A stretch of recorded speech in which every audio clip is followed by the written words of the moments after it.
ನವರಾತ್ರಿ ಪ್ರಾರಂಭವಾಗಿದೆ. ಈ ಅವಧಿಯಲ್ಲಿ ಪ್ರತಿಯೊಂದು ದಿನವೂ ದುರ್ಗಾದೇವಿಯ 9 ರೂಪಗಳನ್ನು ಪೂಜಿಸಲಾಗುತ್ತದೆ. ನವರಾತ್ರಿಯ 2ನೇ ದಿನದಂದು ದುರ್ಗಾದೇವಿಯ ಬ್ರಹ್ಮಚಾರಿಣಿ ರೂಪವನ್ನು ಆರಾಧಿಸಲಾಗುತ್ತದೆ. ಆಶ್ವಯುಜ ಮಾಸದ ಶುಕ್ಲ ದ್ವಿತೀಯೆಯಂದು ಆರಾಧಿಸಲ್ಪಡುವ ದೇವಿ ಸ್ವರೂಪವೇ ಬ್ರಹ್ಮಚಾರಿಣಿ. ಈ ದಿನದಂದು ಕಲಶ ಸ್ಥಾಪಿಸಿ, ಅಷ್ಟದಳ ನಕ್ಷತ್ರ ಚಿಹ್ನೆ ರಂಗೋಲಿಯಲ್ಲಿ ದೇವಿಯನ್ನು ಧ್ಯಾನಿಸುತ್ತಾ ಪೂಜಿಸಬೇಕು. ಬ್ರಹ್ಮಚಾರಿಣಿಯ ಸ್ವರೂಪ: ವಾಹನ ಹಂಸ, ವರ್ಣ ಬಿಳಿ, ಅಲಂಕಾರ ಶುಭ್ರ ಹೂವಿನ ಮಾಲೆಗಳು. ಬ್ರಹ್ಮಚಾರಿಣಿಯ ಆಯುಧಗಳು: ಸೃಕ್ ಮತ್ತು ಸೃವ ಯಜೋಪಕರಣಗಳು, ಕಮಂಡಲ, ಜಪಮಾಲೆ.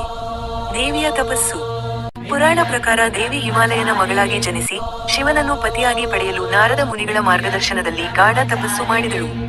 ಮೊದಲ 1000 ವರ್ಷಗಳು ಹಣ್ಣು ಮತ್ತು ಎಲೆಗಳನ್ನು ಸೇವಿಸಿ ತಪಸ್ಸು. ನಂತರದ 1000 ವರ್ಷಗಳು ಒಣ ಬಿಲ್ವಪತ್ರಗಳನ್ನು ಮಾತ್ರ ಸೇವನೆ. ಕೊನೆಯಲ್ಲಿ ಆಹಾರವನ್ನೇ ತ್ಯಜಿಸಿ ತಪಸ್ಸು ಮುಂದುವರಿಸಿದಳು. ಆಹಾರವನ್ನೇ ಬಿಡುವ ಮೂಲಕ ತಪಸ್ಸು ಮಾಡಿದ ಕಾರಣ ಆಕೆಗೆ ಅಪರ್ಣ ಎಂಬ ನಾಮ ದೊರಕಿತು. ನವರಾತ್ರಿಯ 2ನೇ ದಿನ ಬ್ರಹ್ಮಚಾರಿಣಿ ದೇವಿಯ ಪೂಜೆ ವಿಶೇಷವಾಗಿದೆ.